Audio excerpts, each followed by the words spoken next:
வணக்கம் நண்பர்களே. இன்று புனித வேலண்டைன் வரலாறை குறித்து பார்ப்போம். புனித வேலண்டைன் 3ஆம் நூற்றாண்டில் ரோமில் வாழ்ந்த ஒரு அருள் தந்தை. அப்போது ரோம அரசன் 2ஆம் கிளாடியஸ் திருமணமாகாத வீரர்கள் போரில் அதிக கவனம் செலுத்துவார்கள் என்று நினைத்து தன் படை வீரர்கள் திருமணம் செய்ய தடை விதித்தார். ஆனால் வேலண்டைன் உண்மையான காதலை மதித்து இரகசியமாக திருமணங்களை நடத்தினார்.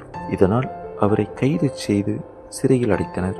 சிறையில் இருக்கும் போது சிறை அதிகாரியின் பார்வையற்ற மகளிருக்கு திரும்ப பார்வை அளித்தார் என்று அவரது வரலாறு நமக்கு கூறுகிறது.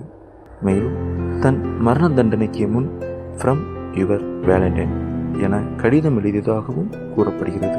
இறுதியாக கிபி 269 பிப்ரவரி 14 அன்று அவர் கொலை செய்யப்பட்டார். ஆனால் அவருடைய மகத்தான நம்பிக்கை, தியாகம் மற்றும் கருணை காலத்திற்கும் மறையாமல் நிலைத்தது.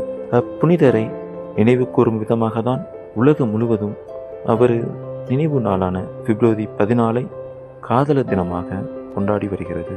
புனித வேலண்டைன் காதலர்களுக்கும், திருமணம் செய்து கொள்ளும் தம்பதிகளுக்கும், தேனீ வளர்ப்பாளர்களுக்கும், மயக்கம் மற்றும் மதி நோயால் பாதிக்கப்பட்டவர்களுக்கும், பயணிகளுக்கும் பாதுகாவலராக திகழ்கிறார்.